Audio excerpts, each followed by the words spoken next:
All right, all right. Stamp of Approval Podcast Episode 4. We've made it through the fires of the first month. Every Wednesday night, we're recording these episodes. And tonight, the last 3 episodes, we've talked a lot about life and motivational topics. And tonight, I kind of wanted to throw a wrench in all that and talk about more gaming-focused topics. So, I did just recently release a video about Silent Hill. I've got 2 or 3 kind of video analysis videos of Silent Hill out there, and the primary focus of this one was whether or not Silent Hill 2's success ultimately hindered Silent Hill as a series and ended up in its downfall. And the reason why I say that is because all the games that were released after 4 were very blatant ripoffs of Silent Hill 2, and it was almost too successful to the point that they were just desperate to try to recreate that success, and it ended up tanking the series for almost 10 straight years. And the most recent thing we got was Ascension, which is a joke and a flop, so we're not even going to get into that. But it brings up an interesting question of, is it possible in a long-running franchise for a game to become so successful, or a movie? We could easily rope movies into this. Is it possible for a movie franchise to be so successful, or one entry to be so successful that they're cursed to try to repeat it? And a great example that a couple people in the chat thought about is Terminator 2. Terminator 3, if we were to think about that movie steals so much stuff from Terminator 2. I mean, it steals basically the whole him going to a club to get his clothes. They just kind of made it even more campy with the stupid star sunglasses that he finds at the beginning. But for the most part, that movie is just a cheap knockoff of 2. It's the same concept. The Arnold Terminator has to go back and fight a super advanced Terminator, except instead of the T-1000 that's made of liquid metal, it's like the TX or whatever, and it's a woman this time, but it's the same thing. The basis for that story is identical. And John Connor is like a young adult in this movie, and here's the worst part about it. I don't know if this was a contract issue or what. I'm sure I could research it to find out. But Linda Hamilton, who played Sarah Connor, legendary character, is mysteriously just gone. And their explanation for her being gone is that she died of breast cancer. What the fuck? What a horribly just cheap way for a legendary character to go down. Oh yeah, she died of cancer. What? Where did that come from? It almost had to have been some sort of contract dispute that caused it. But anyway, my point is that if a certain movie in a franchise is so popular, it's almost an exercise in folly to try to follow it up, especially if you're going to try to recreate that magic, as it were. If you're going to try to recreate that lightning in a bottle, most of the time it's not going to work. Lightning in a bottle, that term exists for a reason.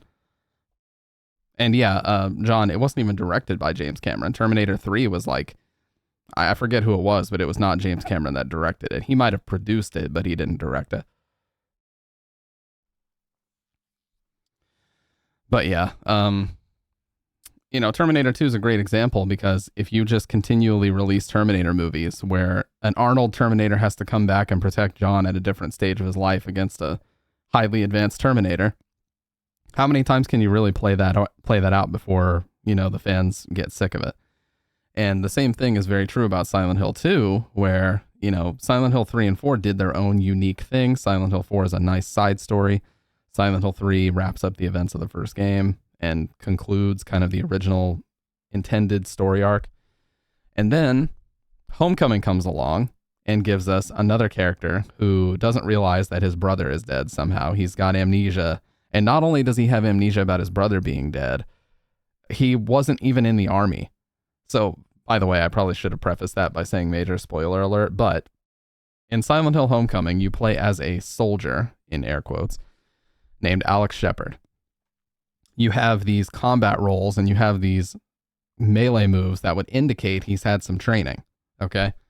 And by the time you get to the game, you find out that not only was he never in the army, he's literally wearing his dad's dog tags throughout the whole game and just playing dress up in a fucking mental institution. So he has double, if not triple amnesia. Yeah, like Dave pointed out, nobody's gonna be playing Homecoming anyway, except for me when I wanna roast it, but that's neither here nor there. So yeah. And this just continued ad nauseum. All the Western games, they did this. Main character forgets somebody's dead. They get to the end of the game. Oh, epiphany. Oh shit, I forgot. Yeah, so a couple people may have died here and there, but I admit the truth now. And then the town just lets them go. Roll credits, and that's how all those games go. It's so cheap. So I mean, the term "lightning in a bottle" exists for a reason. Texas Chainsaw Massacre 1 was very much lightning in a bottle. That was an extremely low budget movie with horrendous filming conditions in Texas heat of like excess of 115 plus degrees.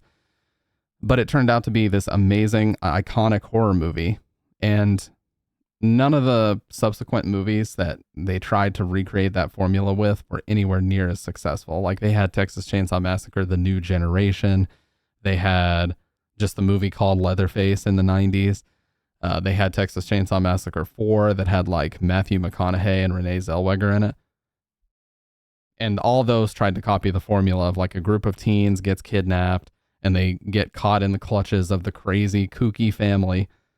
And, especially the one with Matthew McConaughey in it, he just hams it up so fucking much. And he's just trying to act like the insanity of the family in the first movie. He's trying to up that to like the nth degree and just be even more crazy than ever before.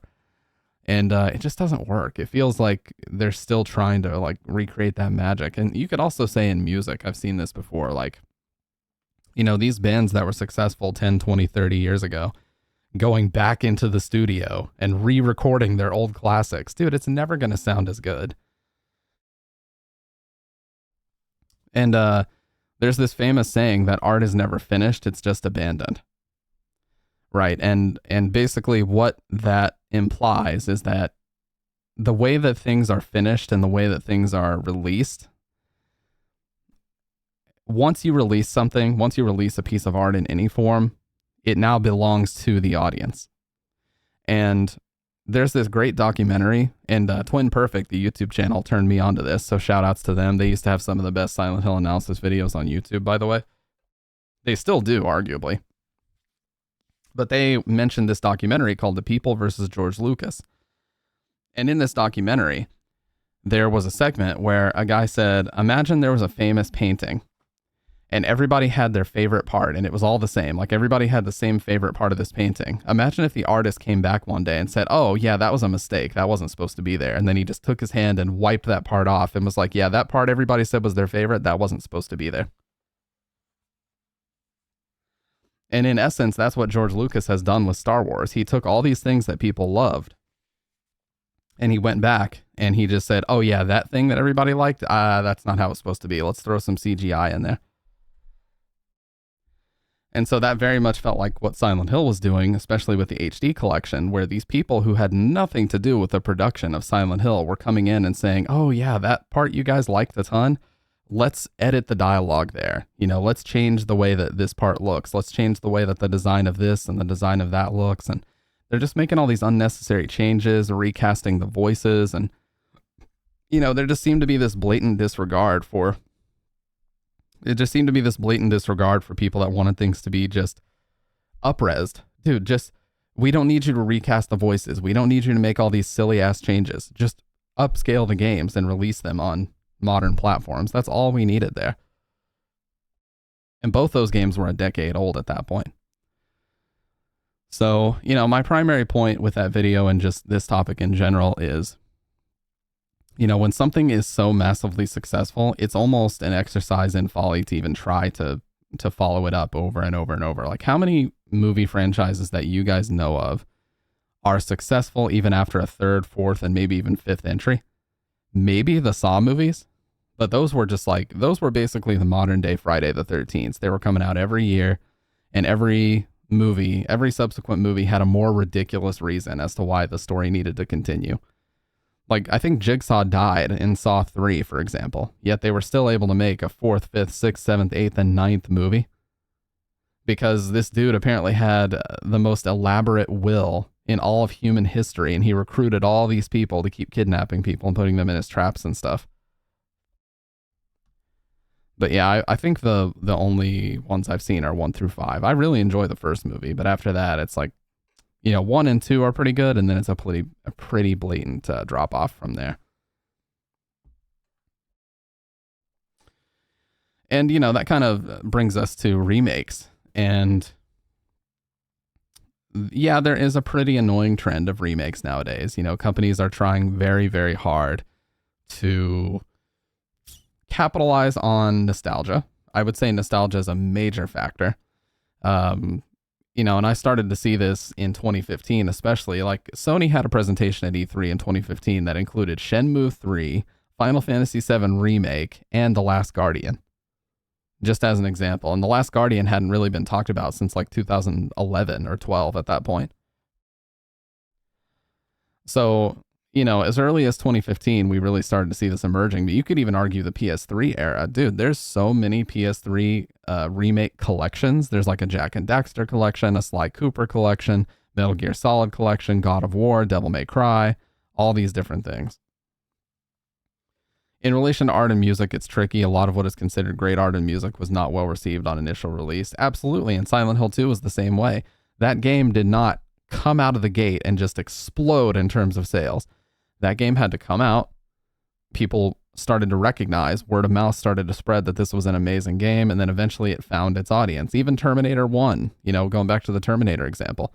James Cameron and Arnold have talked about this. It was not successful in its first run in the theaters, but once it came out on home video, as they called it back then, VHS, it exploded because people were like, oh shit, this movie's awesome. And Akira, wasn't Akira also like that? Or was Akira an explosion of popularity as soon as it came out? I would imagine it was. Yeah, The Thing wasn't very popular. So there is also something to be said about, maybe a movie that's not received well in the theater, or maybe a movie that's not received well critically, could still become an extremely successful entity, as long as, eventually the audience understands the value in it, and it kind of garners its own cult following over time.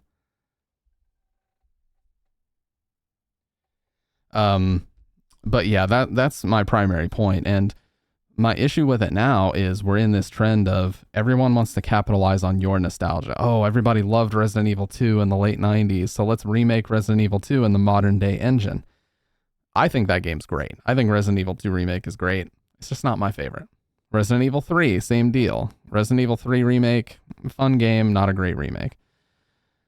2 is a great remake. It's just not really my favorite. And then Resident Evil 4 Remake was incredibly successful. I mean, I don't think I've seen on Twitch in some 10 years. I think the last time I saw this was probably around when BioShock Infinite came out, was just every single person on my feed playing it and seeing like 150,000 concurrent viewers on Twitch. And that's just Twitch. That's not even counting YouTube Live. And yeah, we like to meme on them, but TikTok Live exists and Facebook Gaming exists.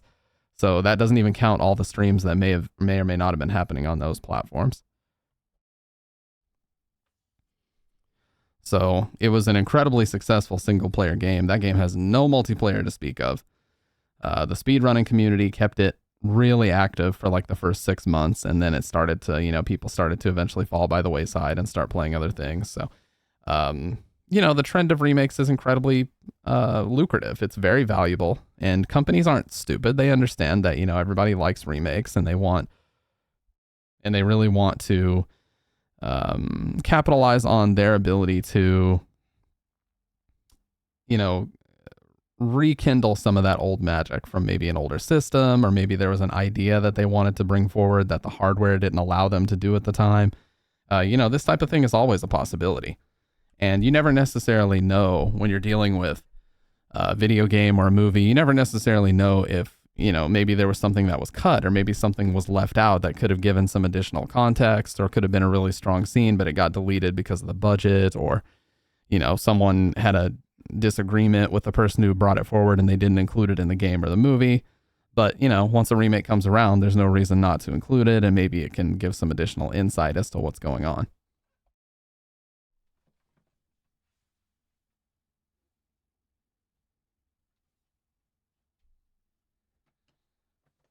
All right, sorry about that.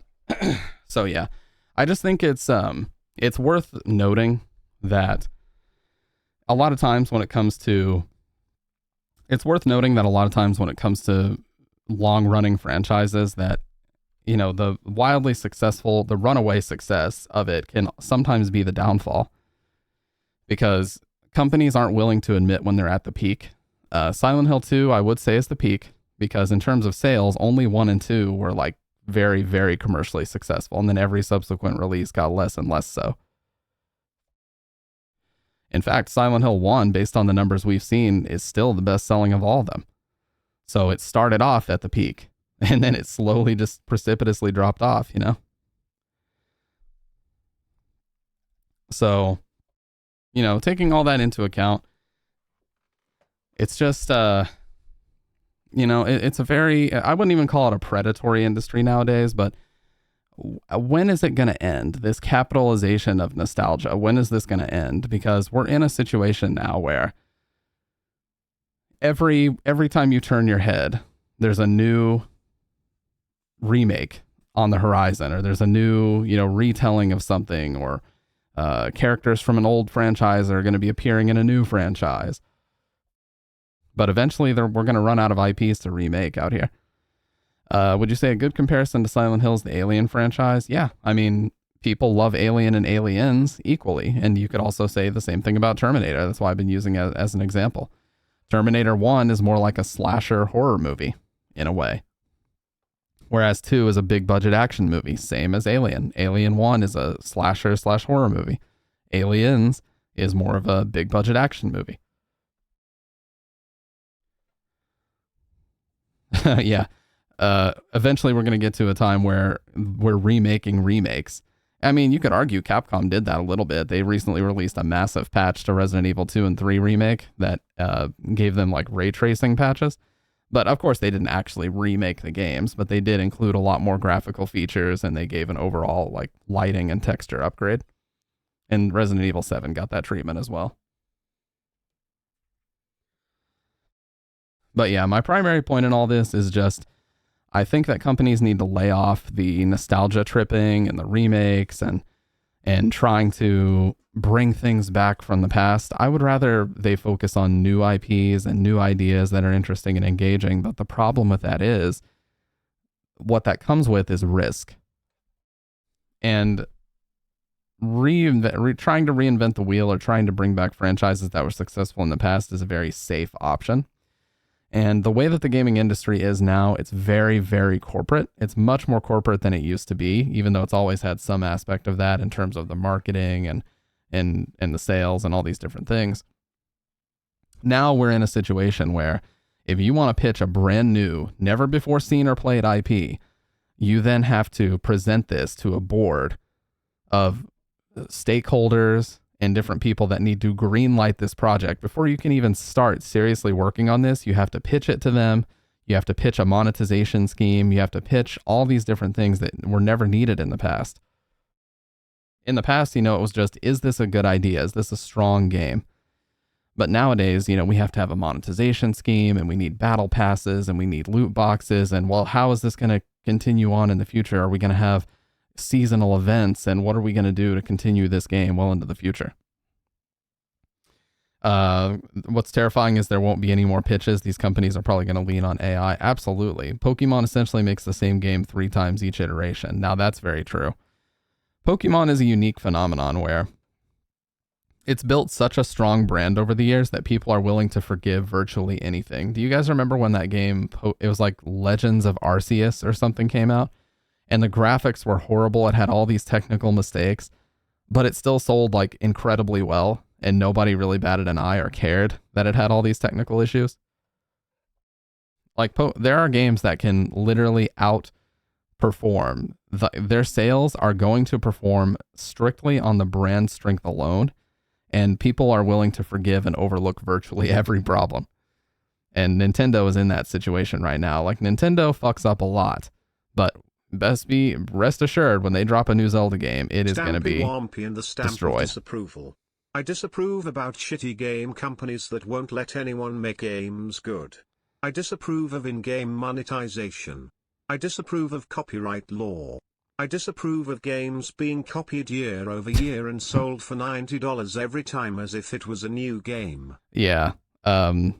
Yeah, that's the thing is like we have now games are $70 now.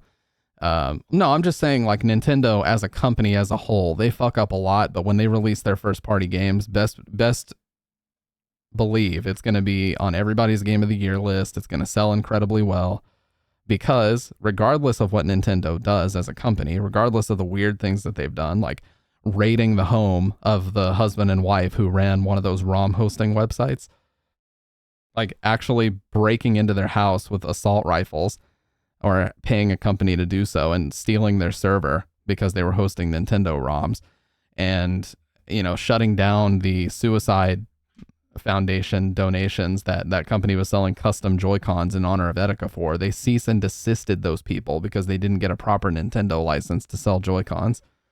They are very anti-consumer, yet nobody bats an eye because they publish Pokemon from Game Freak and they publish Zelda and they release Zelda and they develop Mario and you know they have such strong brand recognition that they can virtually get away with anything. I mean, obviously not literally anything, but there's a lot of things they can get away with.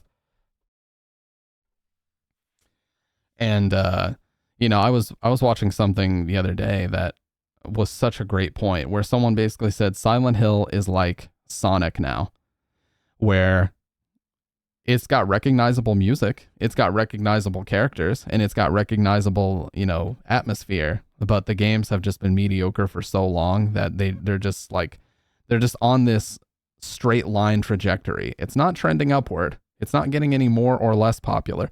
It's just maintaining based on success of the past. You know? Yeah, Nintendo will triple strike your channel. They want you to revenue split with them more so than any other company wants you to revenue split. I remember they shut down many channels. There was this guy named Nintendo Capri Sun on YouTube back in the day. And he thought that his whole like YouTube career was going to be over because Nintendo implemented these new policies where you had to revenue split with them or they would strike your channel and get you shut down. But it was arguably worse in the past because if you guys didn't know, dude, there was a big UMG, Universal Media Group, and Warner Music Group, WMG. Both UMG and WMG kind of caught on to the fact that people were uploading Rock Band and Guitar Hero videos way back when. And they did not like this. And they wouldn't give you a warning. They wouldn't give you a first, second, and third strike. They would have your channel terminated overnight. So there were a few Rock Band players and Guitar Hero players that had amassed like 30, 40, 50,000 subscribers. And one day they just wake up and it says your account has been terminated because of a violation reported by UMG. You know, nowadays we have the 3 strike system and that's cool. But there was a big wave of channels just being eliminated overnight because, oh, you have so much copyrighted music that, you know, we can't give you a first, second, and third warning. We just got to terminate the whole channel. Nowadays, I feel like they're more sensitive to that because they understand that YouTube as a career is a viable option. But, you know, it was cruel back in the day. We're talking like 2009 to 2011. You never knew. If you were uploading videos of rhythm games, you could very well have your whole channel eliminated overnight, you know? But yeah, Sega's always had banger music. Yeah, for sure. Like, but, you know, Sonic is a good example of like such a strong brand that it's basically always going to exist regardless of how mid the games are because there's just so many Sonic fans out there, dude. I guarantee every Sonic game sells decently well. Regardless of, you know, the overall quality. Like I keep seeing these Sonic games coming out with like 5s and 6s out of 10s, yet they keep making them. They're never going to run out of money. 2009 kind of massive or pre-massive monetization on YouTube anyway. Yeah, for the most part. Like you had back in those days, you had maybe 250 to 500 YouTube channels where people had I don't know, like I don't know, man. 2009, there was maybe 15 people that had 1 million subscribers. I don't think there were that many. Like having 1 million back then was tantamount to being the absolute top of the mountain. Oh yeah, it was like you could find all kinds of stuff on YouTube back then that shouldn't be on there. Like you could find a whole, like you said, whole animes that were uploaded because they didn't have the proper copyright checks in place. Just like they keep opening new subways. But yeah. So YouTube This was actually, it's perfect that you guys are mentioning this because I actually kind of wanted to talk about the differences in old YouTube and old live streaming versus how things are now. There was a time on Twitch, and it amazes me that so many people don't know about this. Every year that goes by, less and less people know about it because more and more new people are on Twitch. But there was a time where if you didn't have a video game on screen for longer than 20 minutes and someone reported your channel, a moderator would be tasked with coming in your channel and manually shutting your stream down. They would give you a warning. They'd say, hey, you haven't had a game on screen in 30 minutes. Are you going to be playing a game or what's going on? And then you'd have to like answer to them and be like, yeah, I'm going to play a game. Sorry. And then they'd be like, all right. And then they would leave. They would do that back in the day. They did that to me a couple times. What's up, Tusk? So old Twitch was very, very different than it is nowadays. And the reason for that is because Twitch as a brand was originally created as a skin for the gaming directory of Justin TV. On Ustream, for example, Ustream was the only legitimate competitor to Justin TV, and Ustream had categories for a lot of different things. You could host a podcast on Ustream. There was a guy named Chris Perillo that had a stream running 24/7 on Ustream. When he was asleep, he just wasn't in his office. But throughout the majority of the day, he'd be in his office talking to his audience, and it was a 24/7 live stream. His whole life was being documented on Ustream. And that's kind of what Justin Kan did, or Justin Kan, I forget how his name is pronounced, but he's the guy that Justin TV was named after. It was called Justin TV because he had a GoPro or a head cam on, and he would basically live stream his whole life. And then circa like 2008 or 9, a bunch of other people were in a conversation with Justin and his website mods, and they were like, hey, why can't we stream? Can we also stream like this? I want to do the same thing you're doing. Even I would imagine not while he's in the bathroom or naked, but yes. Yeah, that was a big thing back then, is like people wanted to live stream basically their whole life. And so once they opened it up and allowed other people to stream, that was basically the very early origins of JTV as we knew it back then. And what ended up happening was a few people were like, hey, I have a capture card, because back then the only real capture cards you could get were things like Dazzles, which were meant to digitize VHS footage. So you would essentially run the video out of your VHS player or your VCR or your recorder into the Dazzle DVC-100, and then you could digitize your VHS tapes and save them on a hard drive. Well, some people found out that, hey, if I get a couple of Y-splitters, I can record gameplay footage and also play it. So they started streaming gameplay. Most people would just point a webcam at the screen, and it was horrible quality, but that's all we had back then. Yeah, CTFXC, Charles Trippy uploading, I think he still does that, and I think he has the world record for doing that, so the longer he extends it, the better. But yeah, it's insane how many consecutive days he's done that for now. Yeah, the lag was horrible, the quality was 240p at the most, nowhere near 60 FPS. So, I remember back in those days, there were people like Swordless Link and a few other people that would stream Zelda games, and they would stream speedruns and stuff. Even back then, we're talking like 2009 and 10, people streaming speedruns. And there was a guy named Siglemic who would stream Super Mario 64 speedruns. And then eventually Twitch or Justin TV, they noticed like, wow, this gaming directory is getting huge. Like, this is our predominantly used platform. Like, everybody's in the gaming directory streaming gameplay. Let's make a dedicated UI for the gaming directory and call it Twitch, which, is meant to represent like Twitch gaming or whatever. And so when you would go into the gaming directory, immediately the color scheme would change and you would get that Twitch purple. Well, you could go on both sites. So if you just adjusted the URL slightly, you could stay on Justin TV. And I hated the way Twitch looked in the beginning, so I stayed on Justin TV as long as I could.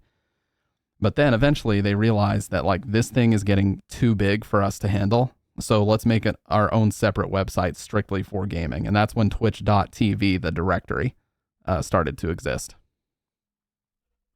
And so for a while, they actually had two websites. Justin TV was primarily for IRL stuff. I saw a lot of art streams on there. People would do paintings. I saw a lot of podcasts, like 4Player Podcast was being hosted on there. Just the spoken word section of it would be on there. And then they would swap over to Twitch for the gameplay part. It was very bizarre, very bizarre. And then they realized like, Justin TV was basically dying, and the interest in Justin TV was virtually dead. So they decided to axe it. I think in 2014 was when they officially got rid of Justin TV, and then they just decided to migrate all of that stuff over to Twitch. And that's kind of where we started to see the emergence of just chatting as a category, IRL as a category, and all these different things. Yeah, my Justin TV account was created 5 months before Twitch.tv as a directory existed, but just a couple months before the skin existed. February of 2011 is when I made my account. But yeah, it's kind of like the early days of YouTube, because if you had a nice PC, if you had a nice capture setup, if you had a green screen especially, oh my God, when I found out that you could chroma key the background and basically put yourself in the game, if you had that, you were immediately going to grow. That's just how Twitch was back then, because so few people had the ability to metaphorically ball out on a setup like that, that if you saw it, it's like, wow, this production quality is crazy, dude. And everybody would just flock. And you would get featured on the homepage. And when I was first on Twitch, which was 2012, there was a high likelihood that if you were playing a pretty niche game, you were the only person. You were the only person in the entire website who was playing that game. What's up, Gravity? Twitch Interactive was founded in 2014, a conglomeration of both sites. Yeah, I think they officially axed the Justin TV name in 2014. So, back in those days, in 2012, I'd have a lot of people coming into my chat because I would replay Silent Hill 3 a ton, and they'd be like, dude, you're the only person playing Silent Hill 3 on all of Twitch right now. Do you realize that? And I'd be like, damn, that's actually kind of crazy. But that's how it was back then. Unless you were... Back then, I think Diablo 3 was one of the most popular games. World of Warcraft was extremely popular. League of Legends was insanely popular. It was like League of Legends. Dota was popular too, whenever Dota 2 came out. Diablo 3, it was mainly MOBAs and MMOs that really popped off on Twitch in the beginning.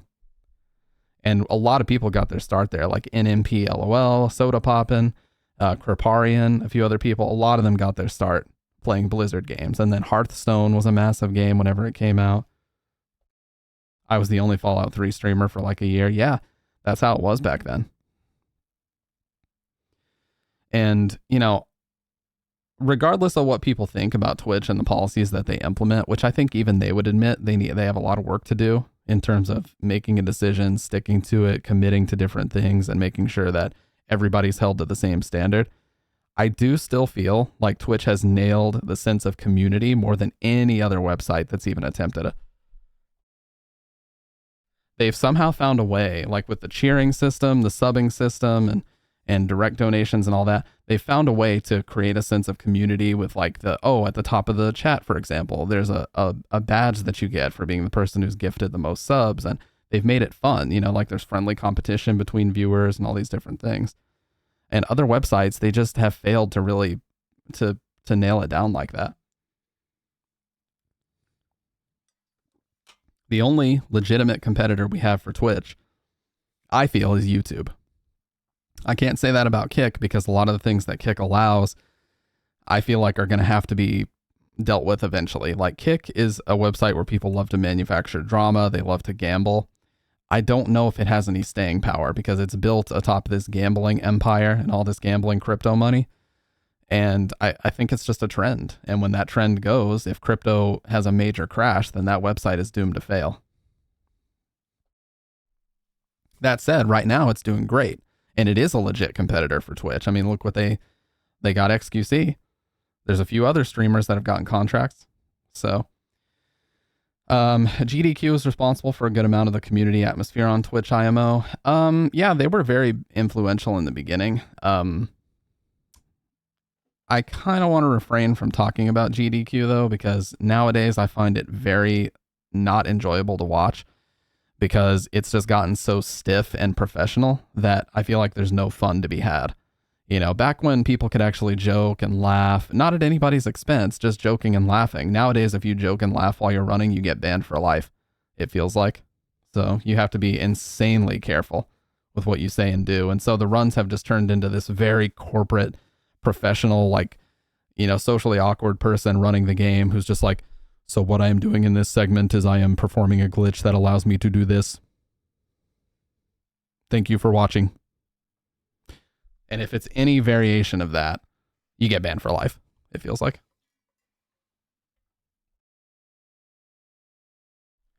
Yeah, like GDQ 2014, AGDQ 2014, I felt like was the peak because that had that guy Sinister1 who did a completely blindfolded run of Mike Tyson's Punch Out, and it was super hype. They raised $1 million. Like, I felt like AGDQ 2014 was the peak for me personally.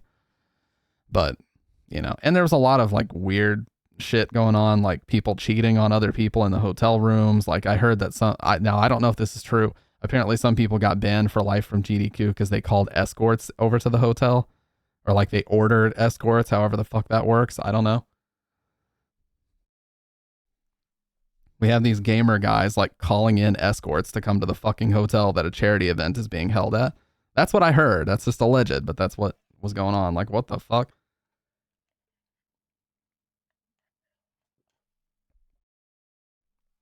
You know, stories about people being in the hallway, like a public area, basically, like a common area, getting blowjobs and shit. It's like, what the fuck is going on at GDQ events, man? Now, most of the time they keep this stuff under wraps, but of course, like when people get asked about it in Discords and stuff, of course they're gonna like leak it and talk about it. But again, I want to be clear, this is all alleged. I don't know any of this for sure. Hey, appreciate that, Siren. Imagine that saying, hey, I'm a speedrunner, where the thoughts at? Yeah, Rainforest was still awful, but anyways, you know, enough about GDQ. I felt like they were definitely trailblazers in the beginning in terms of, you know, these cool charity events. But, you know, at the same time, it's just gotten to something that I don't find enjoyable to watch anymore. Well, we'll see, Siren Killer. You know, it's all on Silent Hill F and Townfall to let us know if it's actually over at this point. Yeah, I don't know, man. And then there's some speedrunners who have been banned for life where every time they ask, they basically get this look on their face where they're like, I don't want to talk about it. That was a dark time in my life. And I'm like, oh my God, what happened, dude? What happened at the hotel? Were y'all not playing GoldenEye 64 like you were supposed to? What the fuck?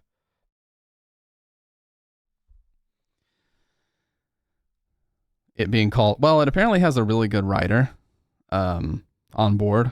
But yeah, we'll see. Doing ketamine.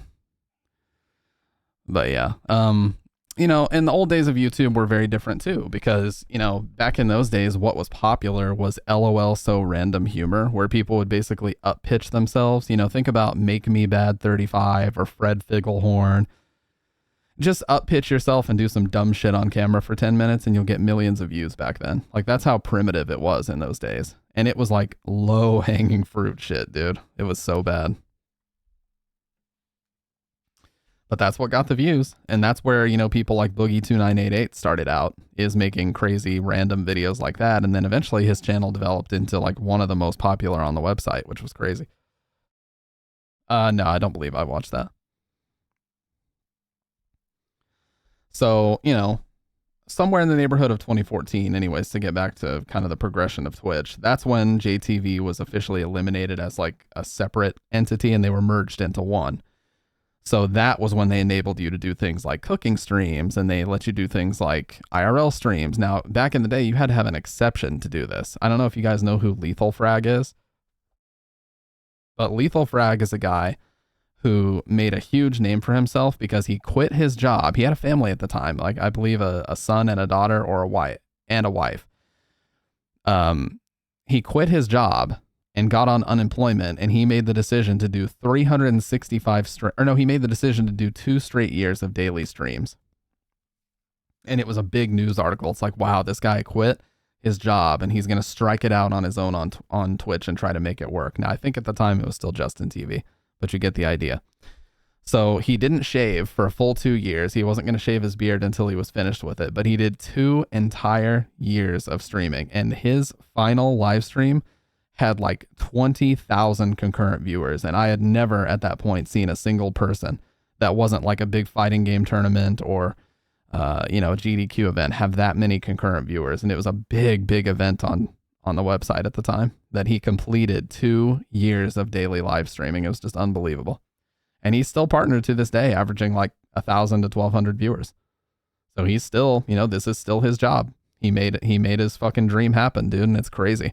But, you know, of course, that came with a lot of other people that tried to copy it, but it's not an instant formula for success. Like, he was a likable guy. He had the ability to do casual streaming for 6, 7, 8 hours at a time. Like, you know, you still have to, there's other aspects. You can't just do the time and expect it to happen, you know?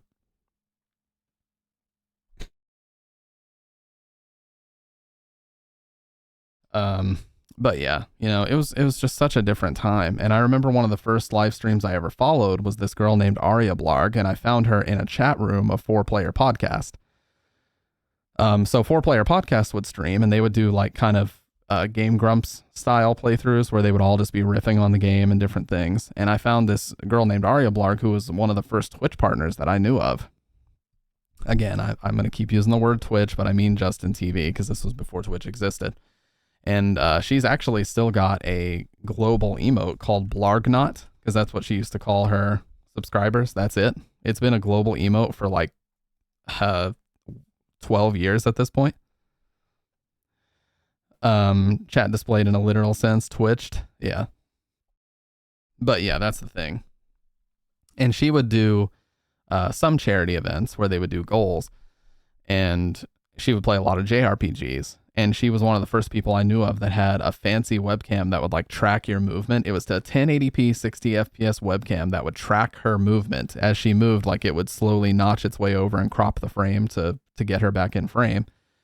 And then she had a green screen. She had a really nice computer that her roommate was letting her use to stream. Back then, everybody called it casting. I don't know if you guys knew that, but casting was like the popular term for it. Nobody called it streaming. They all called it casting. Yeah, well, not live casting. They just called it casting. But yeah, I just remembered watching her stream and being like, dude, I want to try this. Oh, hey, what's up, Debug Ducky? I love that name, by the way. Just found your channel on YouTube today at work. I liked your video on cheap key lights for streaming. Hey, appreciate that, man. Welcome on in. We're glad to have you here. Yeah, I plan to make a lot more videos about stream equipment and quality and different things, but I am still using those work lights even now as we speak. So, but yeah, we're actually recording a podcast episode right now. So, this is always done live. So I'm always interacting with the chat. So, but yeah, we're talking about kind of the old days of Justin TV and how people used to refer to it as casting, not even streaming. And, but yeah, just basically every time I'd watch this girl stream, she was like 20 years old at the time. So she was like, you know, 4 or 5 years older than me. And I just remember being like, that just looks so fun. Like, if I had the PC and the ability to stream, I would stream all the fucking time. You know what I mean? And I just got super inspired by her setup. And so, yeah, people don't even understand. They're like, where did the term podcast come from? It's because it used to be a category of media on an iPod, and specifically started by Apple as a podcast, meaning an iPod broadcast. That's where the name comes from. But anyways, nowadays people like to use really cringy terms like, oh, I love podding with you, or they'll say the pod. Oh, Jesus. Just stop. But anyways, yeah, I would get really inspired by watching her streams, and then one day I decided, fuck this, I'm gonna stream. But my computer was so shit at the time. I had like an integrated graphics card into the motherboard, which, if you guys didn't know, used to be a thing. You could save money on a motherboard by getting an integrated graphics card inside of the motherboard hardware. You didn't even have a discrete GPU. And it was literally so bad that I couldn't even connect a Dazzle to it. It just wouldn't recognize it because I had no discrete graphics card. It would just give me all these weird errors. Yeah, the old Northbridge on the motherboard days. So then my brother, in 2011, that same year that I found her channel and I established my Twitch account, which, by the way, if you click on my name there, it actually says when it was created, February 13th, 2011. That was after I got done watching her stream one day. And when that happened, he left me a computer, and it was so much better than the one I had been using because it had a GTX 560 Ti, which was like royalty for me at the time because I didn't understand, you know, the ability to have a decent graphics card. And it had an i5 2400 Sandy Bridge in it with 4 gigs of RAM. And I was like, I can stream on this. Holy shit, I can actually stream on this. And so I plugged up my PS2 to that Dazzle, and I had Y splitters, and I had I actually have a photo of how crazy the setup was back then. And I set about with my like 17-year-old ass at the time doing some streaming. And it was so fun. I got so addicted to it. I used to stream like 9 hours a day.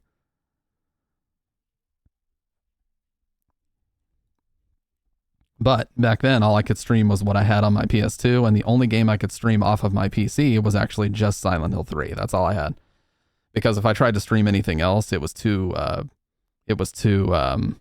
demanding on the system.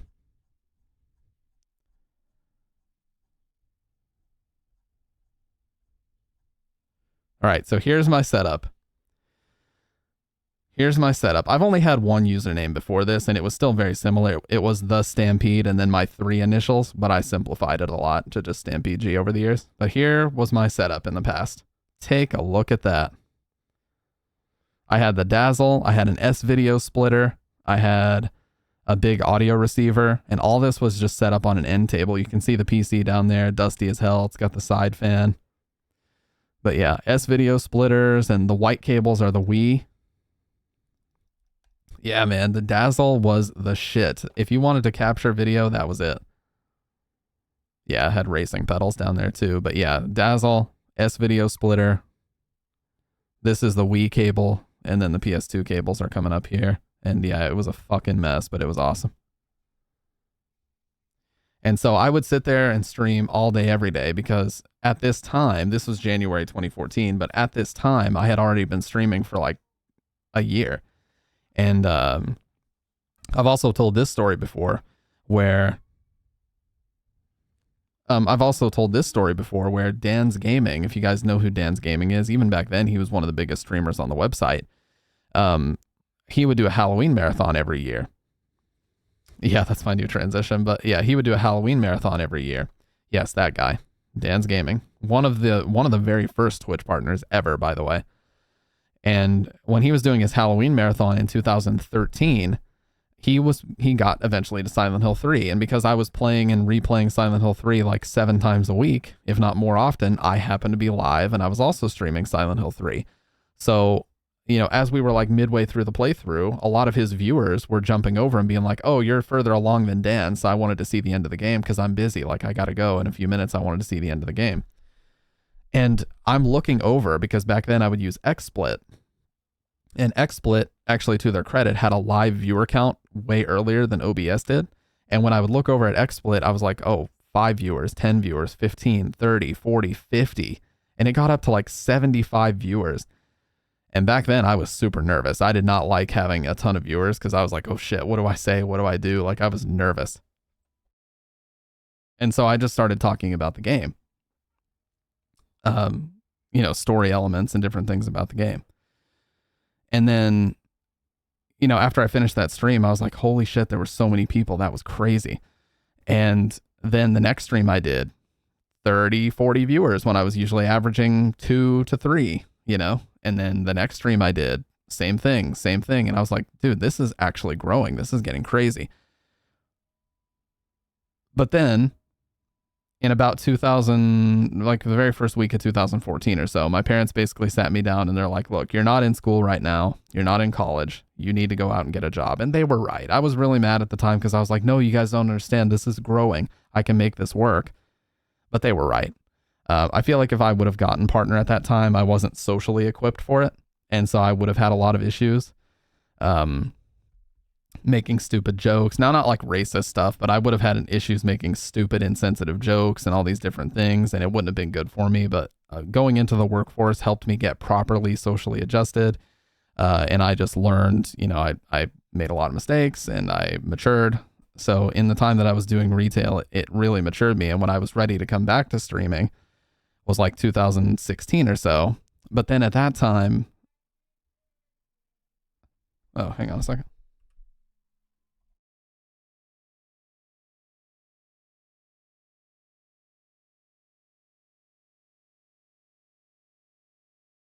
No, Dad, I want to be a streamer. No, thankfully it wasn't that cringe. Okay. It wasn't that cringe. But yeah, they basically just told me, you need to go get a job. And they were right. So I was mad at them at the time, but they were 100% right. And I actually much prefer the way my life is now. I definitely would have been a lot more miserable of a person if things didn't work out exactly as they did. So, you could talk about my numbers now, and that's okay. I know that they're low, but I'm just doing this as a hobby. This is a side thing for me. This is not my main shtick, It's not my main deal. Yeah, well, I mean, nowadays, I guess it's more socially acceptable. Like, parents know what live streaming is. They're more aware of what goes on the internet. But yeah, back then, my dad was born in 68 and my mom was born in 72. They did not get it. They were like, we don't like this. We don't like the fact that people know what you look like and different things like that. Exactly, Debug Ducky. That's exactly how I take it. If I have an active chat, I'm extremely happy because we can have these awesome conversations. That's all I care about. I just care about having great conversations, having fun playing games. I'm not concerned about numbers. I mean, do you see a sub goal, a follower goal, donation, daily donation goal? No, because that's not what I'm here for. I say that all the time, but it's not.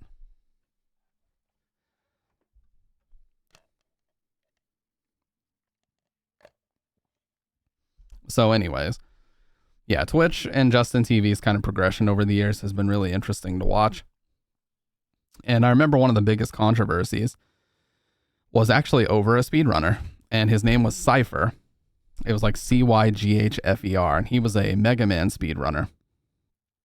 And he played a few other like NES, Super NES games. And he had this emote, which I forget exactly what the emote was about, but it basically got rejected because it had copyright, or it was like a character that they were referencing. And the person who rejected it was a Twitch admin by the name of Horror. Like this, Horror. And Horror he would frequent, or this person, I don't even know what they go by or whatever, but they would go into people's streams and they would police them sometimes if they were doing things like this was the person who would go into your stream and tell you, hey, you need to turn on a video game or we're going to have to shut the stream down. So what happened was people found out that while Horror was rejecting other people's emotes, they were uploading their own emotes, which were like face zoom ins of furry porn that they were making. And so they were allowing their furry porn to become global emotes because of their influence as an admin, but they were rejecting other people's emotes for ridiculous reasons. And so this blew up. Like, it eventually got to the point where the CEO of Twitch at the time, Emmett Shear, made a statement, and he was like, we apologize for the actions of Horror. Like, and people were trying to Streisand effect it. They're like, yeah, nobody talk about Horror's emotes that they've submitted. Like, all the mods were conspiring to make sure that they would shut down the subreddits that were talking about it. And even Emmett Shear's statement was like, this was obviously a mistake. They shouldn't have been doing that. They Streisand affected it.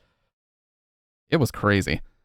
The CEO of Twitch came out and apologized to fucking speedrunners because it got out of hand. Let me see if I can even find an article about this. 10 years ago now.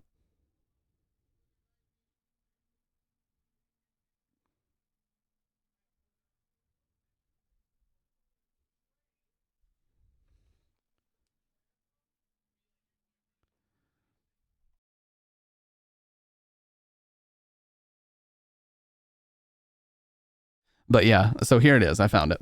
So 10 years ago, apology, official Twitch response to controversy involving admins and the speedrunning community from Twitch CEO. 10 years ago. So this controversy is about early 2014. Twitch discovered that copyright images had been uploaded as emoticons to Cypher's chat room on Twitch. Twitch policy clearly forbids unlicensed images from being used. One of our staff members, Horror, notified Cypher of this violation and removed the emoticons. Why do the emoticons? Additionally, one of the 3 emoticons which were removed, only 2 were actually unlicensed. One of them was actually licensed under Creative Commons and should not have been removed. We have notified Cypher of our mistake. Now, here's the thing. Several Twitch users began looking into our general policy for emotes on Twitch as they felt this policy was being enforced unevenly. One discovered the Nightlight emoticon, a globally available emote, had been promoted to global status as a personal favor. It was clearly a licensed image, however, as it had been commissioned explicitly as an emote for the Twitch site. The nightlight emote should not have been approved. Now, nightlight, in case anyone doesn't know, nightlight was representative of a dildo that a furry character was using. Okay? And this global emote had been approved as a personal favor. And so people are like, okay, well, this is hypocrisy. How are you going to approve this emote as a personal favor and not approve this one? Okay, so that's where the controversy came in. In reaction to this discovery about the nightlight emote and the previous emote removals, many users began to make jokes and other much less funny derogatory and or offensive remarks in chat. Additionally, many of these users began harassing our staff and admins outside of Twitch. Horror then banned many users from the Twitch site for this behavior. Harassment and or defamation of any user on the site, including a staff member, is clearly against the Twitch TOS. Some of the banned users' remarks clearly crossed the line, and those users were correctly banned. Now, here's the Streisand effect thing. Other users made more innocuous remarks and should not have been banned. Horror was too close to this situation and should have recused himself in favor of less conflicted moderators. Being personally involved led to very poor decisions being made. This whole situation began blowing up outside of Twitch. It actually became the #1 post on r/gaming for like a week, by the way. One of our volunteer admins took it upon themselves to attempt to censor threads on Reddit. This was obviously a mistake, and he linked the Wikipedia definition of Streisand effect. This was obviously a mistake, was not approved by Twitch, and the volunteer admin has since been removed. We take this incident very seriously and apologizing for not better managing our staff, admins, and policies regarding community moderation. There were several key mistakes. We failed to provide... What is the Streisand effect? So the Streisand effect is when you attempt to censor something, and you attempt to censor something so severely that it actually ends up blowing up even harder than you ever expected, because what especially on the internet, what Streisand affecting turns into is they were trying to censor Reddit threads. And so people got even more adamant about, oh my God, we need to share this everywhere because they're trying to censor us, you know? So by trying to censor something, you actually motivate or encourage people to spread it even harder and even further because, you know, because you're trying to sweep it under the rug. But yeah, they admitted that they did not properly train their staff, and it was a big deal. And they said at the end that Horror has voluntarily stepped back. Why is this marked out? Oh, okay. Okay. So they actually removed him. I forgot about that. But it straight up says Horror will no longer be moderating in any capacity at Twitch, as right now pretty much every moderation issue will be tainted by this episode. He voluntarily recognized this fact.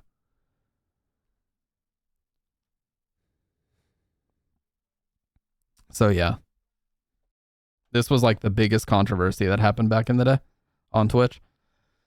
And then we get into like what I would describe as the modern era, which the CSGO era was like 2015 to 2016 when CSGO tournaments were always getting the most views on Twitch. And then from there, we kind of get into more modern, like Battle Royale, Overwatch, those type of things. So pretty much everybody knows what happened from then on. But yeah, early Twitch was definitely like the Wild West in a lot of ways. You know, a high likelihood that you were the only person playing a particular game. Why am I getting deja vu? I haven't talked about this specific issue before, so I'm not sure. But yeah. High likelihood you were the only person playing a game. Very, very tight-knit community. The conditions to get partner were so much harder back then. You had to average like 150 viewers. You had to have a set schedule, a certain amount of hours, and all this like back-end data that they would try to figure out, and they would reach out to you. It was never something where you could personally apply. They would have to just reach out to you and say, hey, your stream is doing pretty well. Do you want to be a Twitch partner? Oh yeah, Debug, there used to be a website you could go to view all of the partner emotes, because partners having their own exclusive emotes was like very, very rare at the time. And it was a list initially of like 30 people, 30 Twitch partners in the beginning. And I remembered every single time I would refresh that page once a week, there would be like another 10 partners added. And now I think we're at the point where there's over 1 million partners because it's so easy to get it. I think there's well over 1 million, actually, if I had to guess. But nowadays, you just have to average 75 viewers, stream a shit ton, and it'll basically happen by default. Let's see. How many Twitch partners currently? Oh, never mind. I was making shit up. It's 60. There are 957,000. Oh, these are old stats. There's no way this is up to date because it says only 66,253 partners and like 400,000 affiliates. I don't think that's true. This is what it says, though. This is supposedly up to date. 64,000 total partners, 2 million affiliates. Okay, so I must have been thinking about affiliates. But yeah, affiliates never existed in the early days of Twitch. That was like unheard of. So them introducing the affiliate status was cool because it allows people that aren't averaging those type of numbers to still make revenue on the website, which is awesome.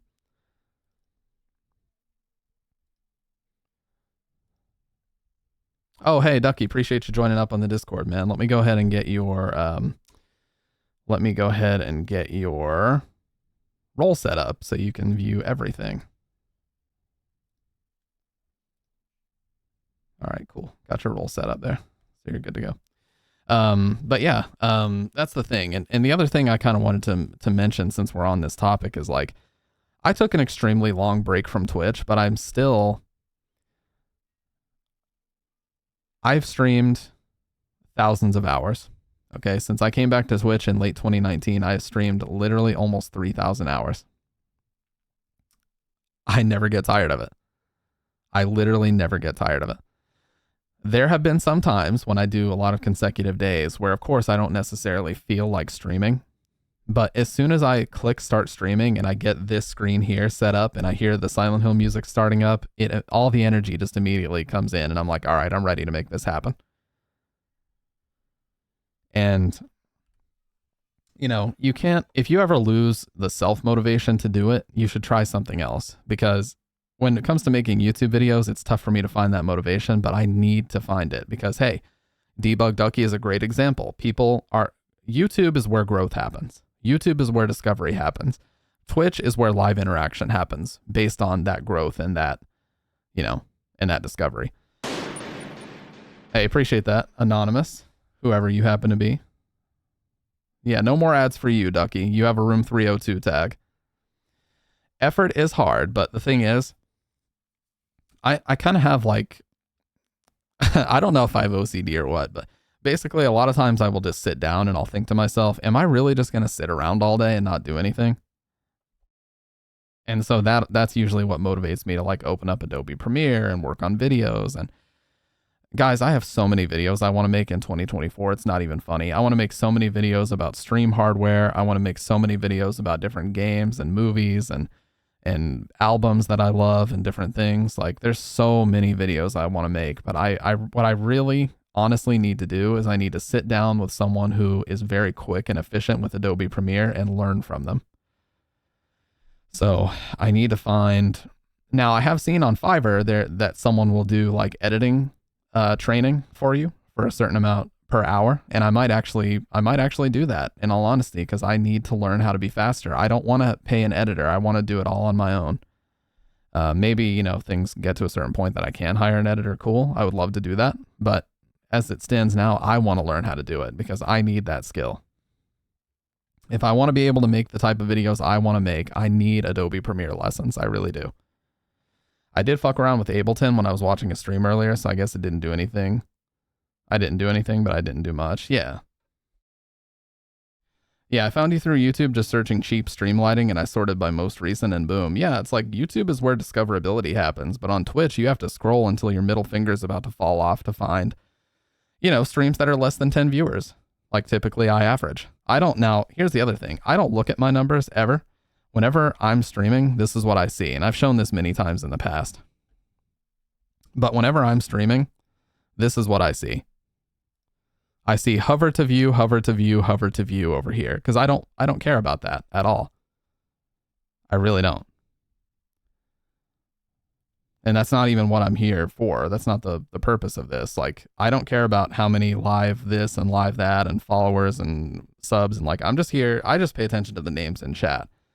And I think that helps because you'll eventually start grading yourself subconsciously. You'll think to yourself like, oh, you know, I've said this before a million times, but like I go to the bathroom and then I come back and 3 people left.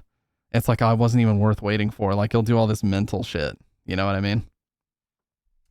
What was this podcast about again? Well, really, this was just a more free-form podcast. It started out, we were talking about the video that I released and talking about how companies are kind of doomed to fail because they will try to recreate the success of the most successful iteration of something in a franchise. That's kind of where we started, but it's discouraging if you see the numbers. Like, I was streaming and people jump in and out so quick it makes you overthink. Absolutely.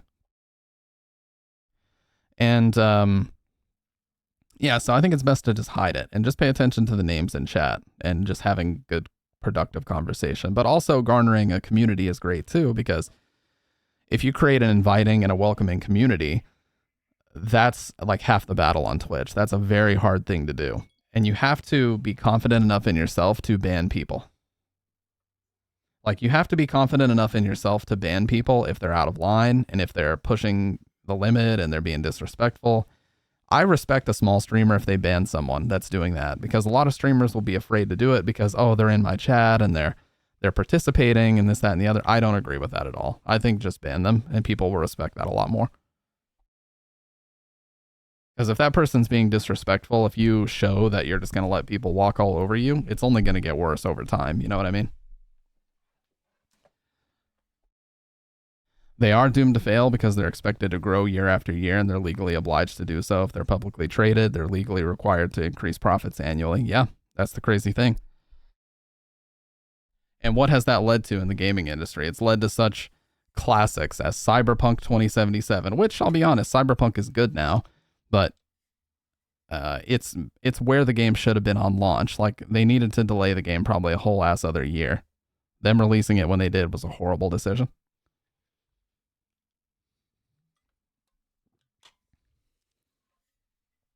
It leads to crunch time. It leads to subpar games getting released. It leads to a lot of really negative shit.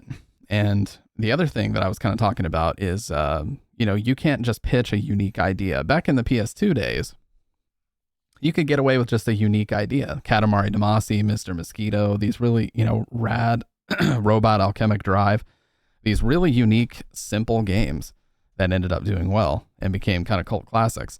You can't do that anymore, because there's no way to monetize that type of stuff,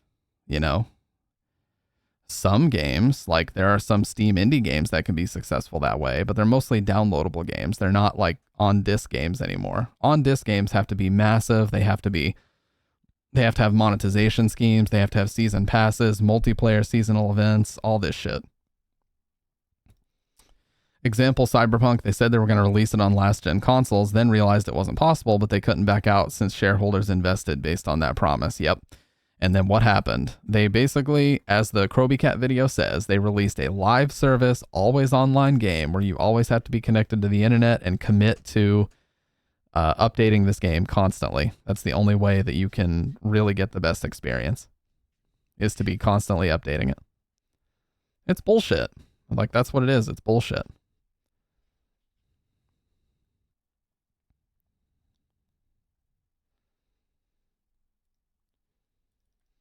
If they were able to back out, then the game would have been in a better state on release, most likely. Yeah, and it was so it was so sad seeing the guy, the head guy at CD Projekt Red making that apology video, because he looked dead inside. He really did. He looked so fucking distraught on camera, having to apologize and telling people that they can get refunds at the PlayStation Store and all these different things. Like, man, he looked destroyed about that. One of my favorite things that CD Projekt Red has is GOG. Like, GOG hosts Silent Hill 4. They host a lot of older games that you can get on there, and they just work. Like, they're totally compatible. They likely spent a decent chunk of dev time trying to get it work on last gen. And the fact they said, oh, we aren't going to make devs crunch, and then promptly made them crunch. Yeah, well, didn't Naughty Dog also do that with Last of Us 2? Allegedly. Let me say that. Naughty Dog also had a lot of crunch time with Last of Us 2, and it caused a lot of people to leave because it was so intense. And, crunch time is not a new thing when it comes to games, but it has definitely been alleviated because of this new mentality of just pushing a game out and then patching it later. That seems to be the very popular mentality. It's just, the game may not be in a perfect state right now, but just push it out and we'll patch it later. The discs will be on the shelf, and then when they put the game in, we'll have like a 20 gigabyte patch to download. But back in, 6th gen, PS2, GameCube, Dreamcast, you could argue as well, and Xbox, those games had to be 100% finished, gold, ready to go.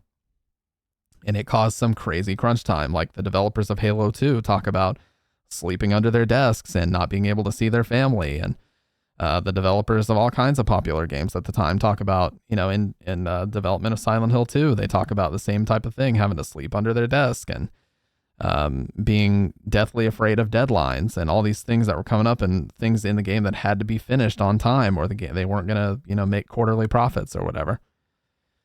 So, I feel like individual identity for certain games and IPs has been sacrificed in the name of continued monetization. And mobile games were a big contributor because when companies realized they could print money by releasing gacha mobile games and having people pay, 10 real world dollars for 100 in-game gems or whatever the fuck their currency happens to be. It's always gold or coins or gems or diamonds or whatever. Yeah, Clash of Clans is very much responsible for that shit. And now we have like all these mobile games that are just literally, they're just designed to turn you upside down and shake you free of your money. And they're very addictive, and they know that. People that have gambling addictions have a very, very tough time quitting games like that, and they know it. A lot of times what they'll do is they'll have these like monthly events where they'll have a leaderboard, and some people, their addictive personality makes them want to be at the top of the leaderboard every single time. But inevitably, the only way to get there in any decent amount of time is just to spend money, large amounts of money, insane sums of money. So it's like, oh, for this month only, there's a leaderboard for this event, and they have to spend thousands of dollars to get number one, and they keep doing it. That's why the term whale exists, whaling out for a mobile game.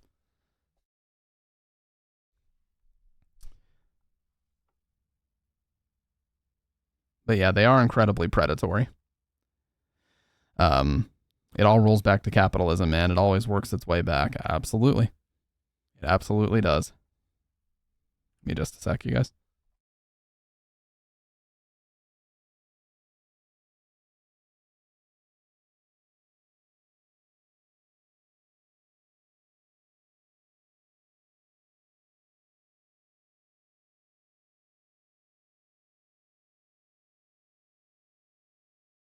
All right, sorry, I heard a loud ass noise outside, but it's just a U-Haul.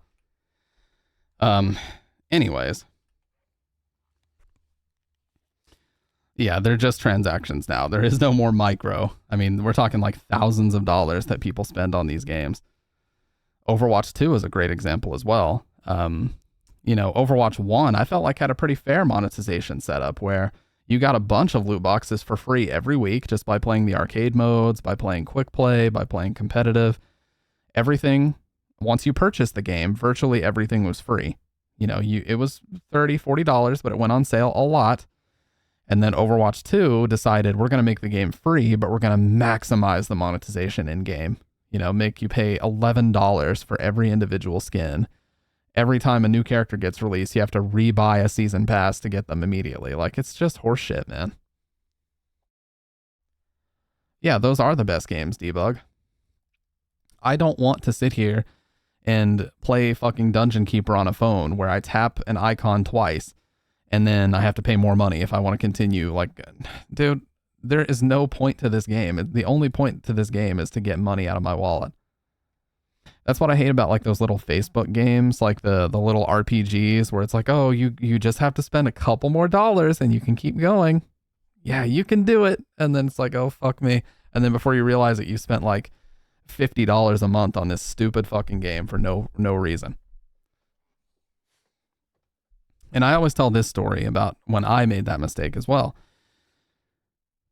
I played Black Ops 4 and I bought this sniper rifle for $14.99, but it only gave me a battle pass, which then had like 6 hours worth of challenges to complete, and then I got the sniper rifle.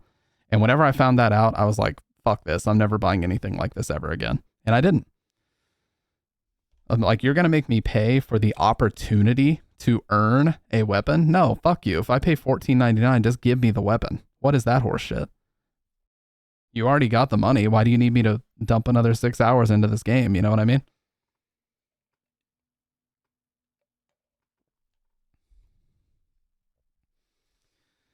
But yeah, I mean, there's something to be said about some mobile games can be fun, but it's just the predatory practices that they put into place and all this rigmarole about, oh, you know, it's not much money and hey, the game is free. It's like, yeah, the most bare bones nonsensical version of the game is free. Yeah. But if you want to actually get to any reasonable facet of that game, you're going to need to start spending money. Sooner rather than later, you need to start spending money. So, you know, at that point, you might as well just quit. Like, quitting is the best thing you can do. Yeah, it blows my mind how much people spend at mobile games as well. Absolutely. Like, there are certain streamers, and again, I'm not going to name names, but if you guys are thinking of a particular person, you're probably right, who have spent thousands in mobile games and thousands in donation money on mobile games. It's crazy. Yeah, I would say even spending more than $10 on a mobile game puts you into like the be careful range. It's like, hey, don't come back and spend another $10. You need to go ahead and shut it down. Do not try it, you know?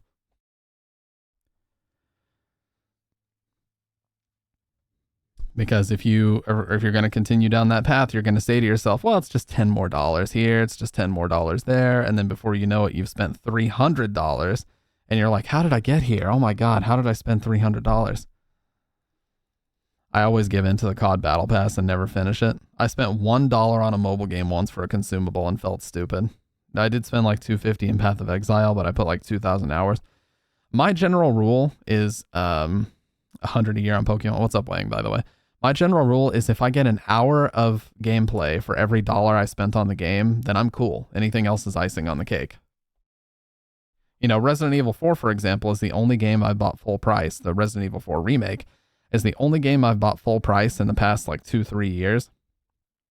But I got like 200 hours of gameplay out of it, so it was totally worth it. You know? If I can get 70 hours worth of gameplay, that was worth it in my mind. And not that it's entirely transactional like that, but, you know, I played a lot of that game. I played it on hardcore, I played it on professional, I played separate ways on both. So yeah, you know, it's fine if you're willing to pay that and you get that much enjoyment out of it. Now, streaming kind of introduces a whole other aspect to it as well, because, you know, with some mobile games, streamers can get sponsorships. They can, you know, try to do like Raid Shadow Legends ads, which I'm not going to roast anybody for doing that. That pays really, really well. Yes, it's a meme and everybody's like, oh, another Raid Shadow Legends thing, but dude, it pays well. And I'm not going to harp on anybody for taking that deal and trying to get 75 of their viewers to sign up, because they make like close to $1,000 when they do that. You didn't appreciate all the Nintendo slander I've seen on here. Well, I was just talking about shady things that they've done that are excused because their games are so good. I'm not saying that they as a company as a whole are shady. I'm just saying they've done some very questionable things in the past that people gave them a complete pass on because their games are so good. And, you know, I just don't agree with that. I feel like they should still be called out equally for shady behavior as any other company. They never discount any games. Debug, we were talking about how they literally hired, I forget who actually ended up doing the raid, but they had people raid the house of a husband and wife who owned a ROM hosting website and steal their server. They did a cease and desist because there was a company that was doing Etika tribute Joy-Cons and they were going to donate all the proceeds to the Suicide Prevention Foundation or some kind of suicide prevention charity. And they did a cease and desist on them because they didn't get like an official Nintendo license to sell Joy-Cons.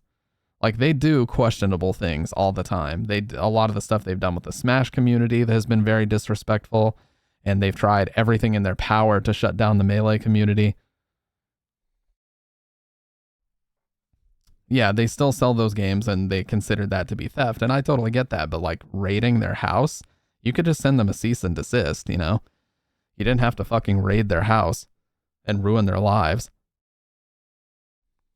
They are out of touch boomers, yeah.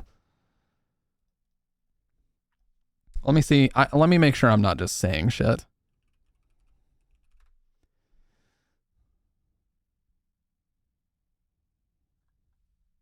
Nintendo ROM hosting website. Let's see.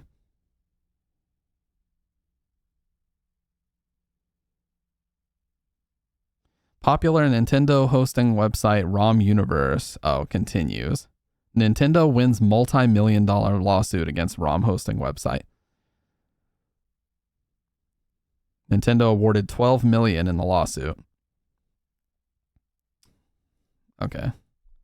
Nintendo ROM lawsuit.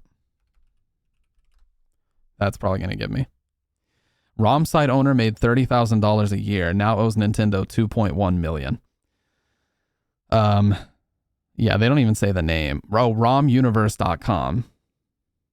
So they sued this guy, and they've sued other places too. And now they owe like incredibly high amounts of money to Nintendo for hosting ROM websites. Yeah, Nintendo's piracy crackdown continues, and that's from this year. Nintendo can't even get $50 a month from sued ROM site. But yeah, they are cracking down on ROM websites. Like, you got to be very careful. Like, I'm sure you can still find them, of course, but I'm not going to look for that shit. I'm not even that interested in Nintendo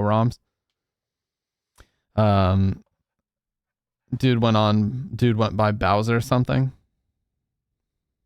Like, Breath of the Wild is still like $50 used. Yeah, that's 2017, and they're still charging like full price for it, basically.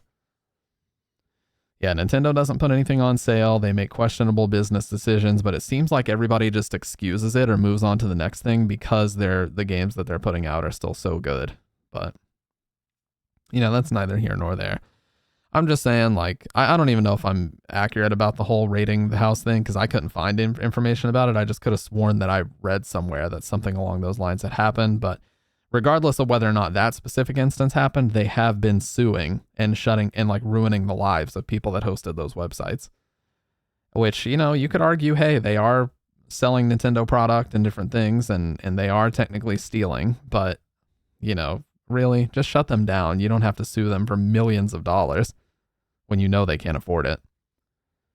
Kirby's Epic Yarn, great game. Amazing game, in fact.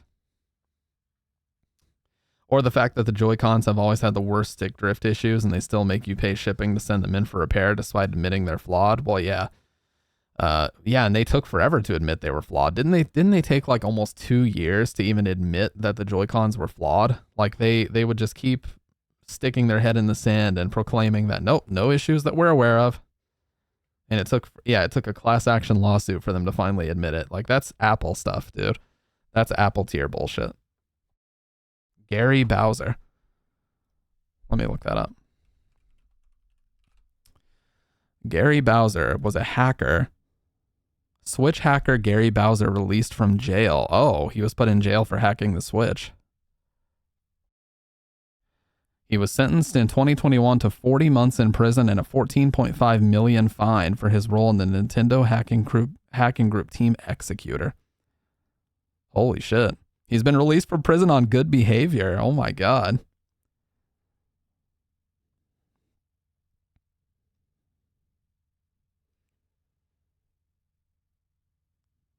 Were they selling the hack?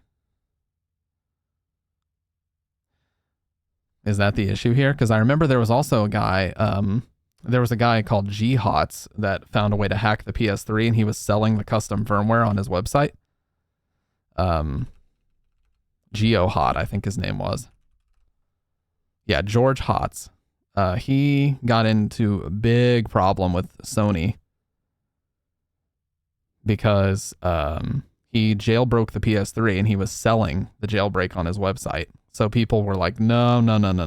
There's no way. So Sony sued the shit out of him. And I don't know if he ever saw jail time for it, but I know that Sony went after him hard for that. Yeah, he had a lawsuit brought against him by Sony. Okay, new R4 for Switch.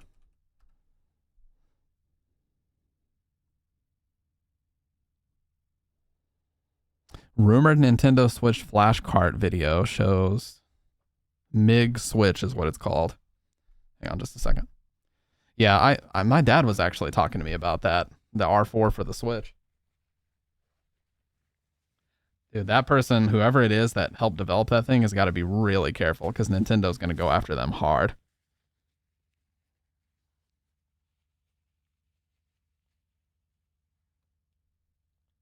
Have they already done that? Nintendo's also to blame for some bad microtransactions. Super Mario Run lets you complete like 3 levels and force you to pay $9.99 for the rest. Yeah.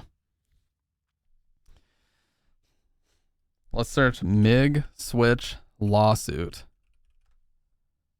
Former Nintendo hacker claims they are not involved with the MIG Switch.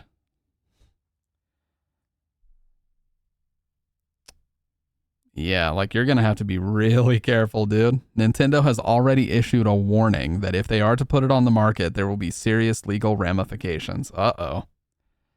Yeah, they better not put that because people are already Googling, like if you just type MIG Switch, people are Googling like pre-order and where to place order. So no. They got to be very careful about that.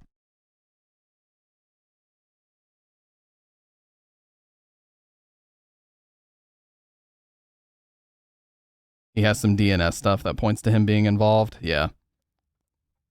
It's suspected that Team Executor and the guy who was released from prison is behind it. That would just be insanity. Dude gets out of prison for hacking only to go immediately back to hacking to get in trouble all over again. They got some details of how the Nintendo Switch carts work with one of those big leaks a while back, and so now it looks like how it functions. Free to play equals pay to enjoy. Yeah, very true. Free to play means, oh, you get to look at the game for like 30 minutes and then you better start paying up, motherfucker. Oh, I got you. Dude, I'm going to have no voice tomorrow. Good God. You click it out and back in and it switches to the next game and it cycles through. Oh, yeah. Yeah, it's going to be very interesting to see where all this goes in the next 5 years because Nintendo's already cracking down on it. Sony has cracked down on it in the past. So if this cycle of people trying to hack systems continues, we might see some major lawsuits. Like people are going to start getting thrown in jail much more regularly if this stuff keeps happening. Dude, I remember PSP. The PSP had probably the biggest hacking community that I remember growing up. Like there were so many people that and so many different exploits and custom firmware, and now the PSP is like one of the most hacked systems ever. A game on your wish list is on sale, Dead Rising. And if they see 2 of the same token, they will probably just ban consoles. Yeah. Nintendo has like some game tokens basically to keep track of them. Nintendo's been bringing a lot of old titles to the Switch. Yeah, I've heard that like the Nintendo 64 emulation is really bad on there. Like I've heard N64 emulation on the Switch is horrendous. You can mod Switches easily anyway. Switch is already hackable. Yeah. Yeah, I don't mess with that stuff, man. I really don't. Like my 90% of my internet history is YouTube and Twitch, and I'm not making that up when I say that. Very occasionally it's like Amazon, but most of the time it's just straight up YouTube and Twitch. Those days are long gone. I haven't even Googled anything of the sort since like 2007. And even back then I never would download anything because I was so scared of getting a virus.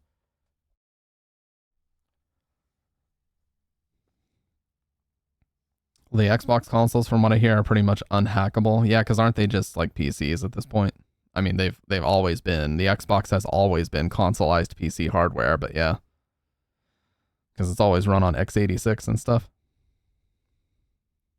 There isn't a legit reason to. Yeah. PS2 is extremely hacked at this point as well. Now, PS2 is obviously not an active system that's making Sony any money anymore, but they were manufacturing PS2s all the way up until 2013. Did you guys know that? The final slim PS2, which was like the SCPH 9001, and a little bit later, subsequent models, those were still being manufactured in 2013, the same year the PS4 came out. That's insanity.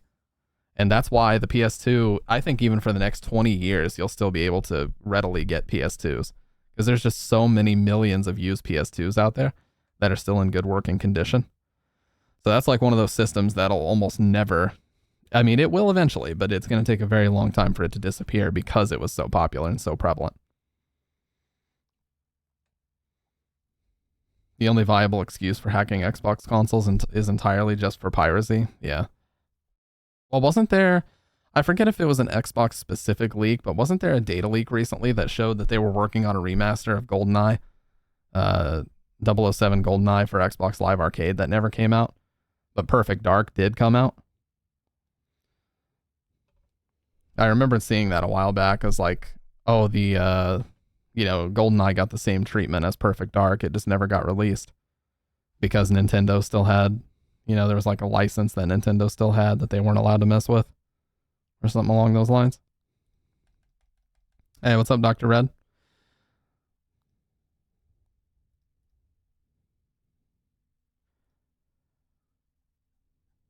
But yeah, I remember, PS2 is like crazy hacked now, dude. It's like you got fucking,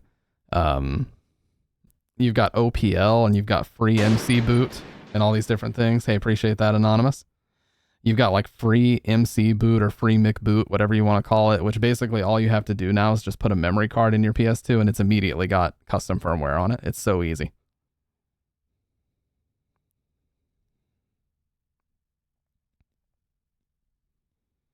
Yeah, free Mic boot. That's pretty frequently what people call it, but yeah.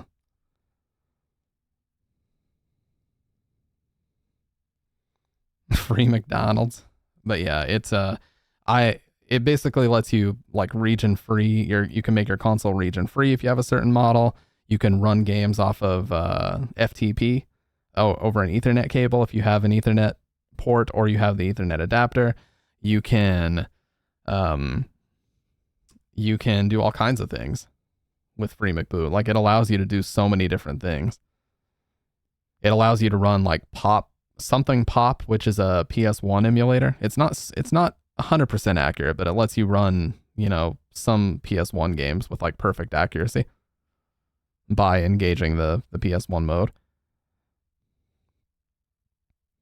Yeah, Mechapone is the main exploit where like you plug it in and if you have, but now on the super old ones that have the FireWire port, it does not work. But if you have any newer PS2 than that, yes, you can run Mechapone and you can basically just region free your system because you just set it to a development console, which can run any backup or can run any official game from any region. So you don't have to worry about that. I do feel like getting kind of to that topic, I feel like region coding, it's not too much of a thing anymore, but like PS3 was region free, which was awesome. But PS2 was like one of the worst systems for region and coding. Like it was so locked down. It was incredibly locked down. You basically couldn't do much at all. Yeah, I said PS3 was region free. But PS2 was incredibly locked down, and I just never understood why. Like even when that was new, like why did we need to have this? I want EverDrive carts. Yeah, that's what a lot of people are doing now. Like EverDrive carts are basically you just put one cartridge in and just load a shit ton of games on like an SD card or whatever. And then it's running on real hardware, so to speak. But obviously the load times and stuff will be faster because the card itself has like faster memory and stuff. But outside of that, it's running on real hardware.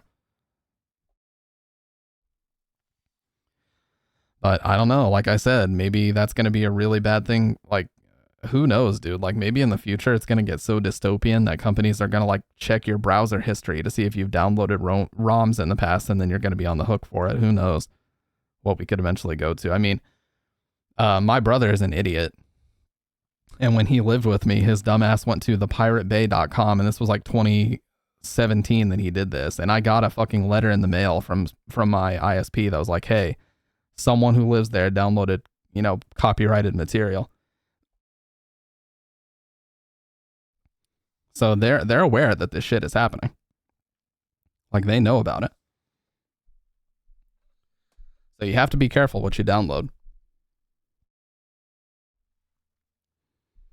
If you have a Model 1 Dreamcast, you just burn games and play them. Yeah, that system had like the weakest piracy protection of any system ever. It was literally just plug and play with that shit.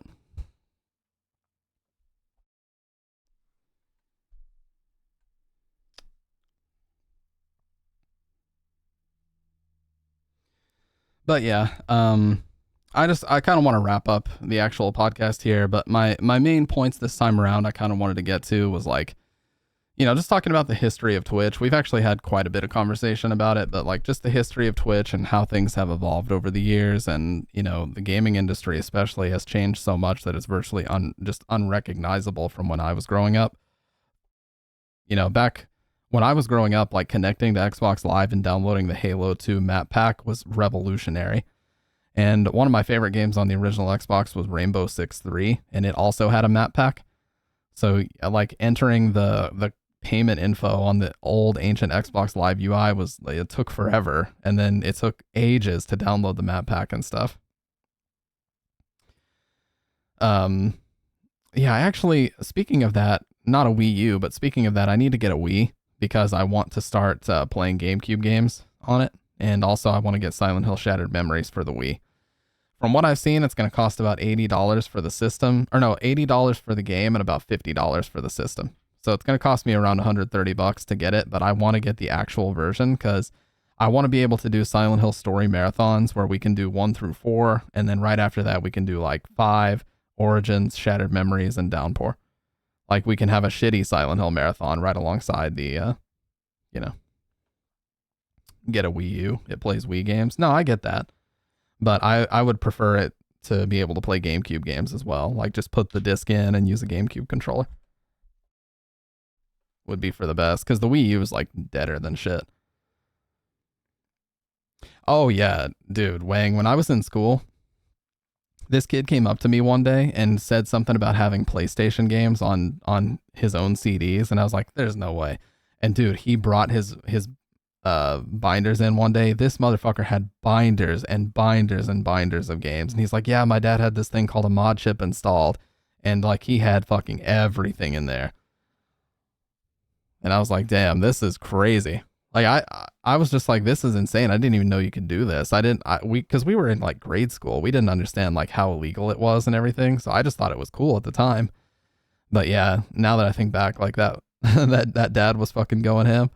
And the strategy that people would use in the 90s was, in the 90s they would go and they would rent it from like Blockbuster, and then while they had the copy, they would make an illegal copy or a backup, and then they would use that. So they weren't actually spending any money, but they had access to all these games because they would just go rent it from Blockbuster or whatever, or any other like local, rental video store rental place that would let you rent video games.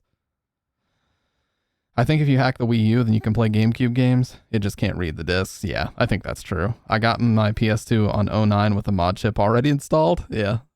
Dude, PS2 actually had a big lawsuit as well, which was for Swap Magic. Swap Magic, nobody is really 100% sure how Swap Magic worked or how they were able to get this, but Swap Magic had the official like digital tag on the physical disc that they would print. It had the official Sony copyright code written onto it. And nobody is like 100% sure how they obtained it, but it had to have been something illegal, like a major leak that happened. So they were able to put an official Sony copyright protection code on the disc, which would trick the PS2 into thinking that it was launching a game. And then it would take you to this custom UI where you could press a button and then you would take the Swap Magic disc out, put the backup in, and then play it. But that thing was like highly illegal. And they were selling it for a while. That company got in huge trouble over it. I was playing Pikmin earlier, got to say 8 and went to reload and deleted my save, started playing Galaxy 2, and I remembered why I didn't like Galaxy that much. Yeah, this is episode 4. You're right, Dr. Red. The title's wrong. But that's okay, because the title, when I upload the video and everything's going to be correct. But there's a lot more in terms of the gaming industry that, of course, I want to discuss, and we will discuss it at length in the coming episodes. Hopefully by then we'll have our gaming-centric logo as well. But I just kind of wanted to, go back and take a little trip through memory lane, so to speak, in the way that Justin TV and Twitch.tv used to be. and just talking about kind of some emerging trends that we're seeing in the gaming industry, and also talking about the newest YouTube video that I uploaded, which is, pretty much on topic, but it's just related to Silent Hill. However, my next YouTube video is going to be about Dead Rising and why I think it deserves an RE Engine remake. And I also have a lot of other things in the works too, but I'm going to keep those under wraps until, they get closer to being finished up. And I'm probably going to try to work with someone maybe on Fiverr, because I know some people offer editing lessons on Fiverr. So I'm going to jump in there and try to get myself into a class or two. I mean, I know it's not an official class or anything, but get myself involved in a teaching environment where I can learn a lot more about Adobe Premiere and just get faster at editing so I can get more videos out quicker. Yeah, I'll try to find a way to play Deep Fear. But yeah, there were a few Silent Hill 2 fanboys upset over the video, but that's okay. That's how YouTube is. Like, I think the most important thing as if you're going to upload videos is just to not I think the main issue with Silent Hill and YouTube in general is to not really care too much about the comments. And I know that's easier said than done, but just let people have their say. If they dislike the video and they don't like what you have to say, that's great. Just let them have their say. You had your say in the video itself, and they have their say in the comments section, and that's how it works. So don't take it personally. You're never going to please everybody. But as long as you're happy with the video you put out and it's not like overwhelmingly negative, or like maybe you didn't have like a lot of factual errors. Like if you had a bunch of factual errors, then yes, you should probably take the video down. But if you're happy with the video and it's just mild criticism or people disagreeing with you in the comments, totally fine. That's just part of it. Yeah, it's still engagement either way. But yeah, like someone has actually just recently commented, buddy, your issue isn't with Silent Hill 2, it's with capitalism. Under the capitalist model, anything that is successful must be replicated immediately and ad nauseum until all possible profit has been extracted from it. Also, future creators imitating elements of Silent Hill 2 is not in and of itself a bad thing. He's not wrong. Imitation is how we make new art. Your issue is that the developers were creating games not to say something but to make money. They were limiting without innovating. And they couldn't have done anything else because their livelihoods were on the line. We get bad art because artists who didn't have anything important to say had to talk so that they could eat. That's actually a really good point. No, that's a great point. Absolutely. And I appreciate comments like that because they get me thinking about things that I wasn't necessarily thinking about. And that's a very valuable aspect of it, Now I can consider that for next time, the next video I make. But with that being said, I'm going to go ahead and wrap up episode 4 here. So I just want to thank everybody for watching and hanging out. I'm going to try to, similar to how we did this episode, I want to keep things more live and involved with the chat. So if you ever want to watch any of these live, they are recorded at twitch.tv/stampede_G. We're going to be doing these every Wednesday for the foreseeable future. I would like to do these all throughout 2024. And yeah, I appreciate everybody hanging out with me tonight, and we'll be back next Wednesday for episode 5. Thank you for watching.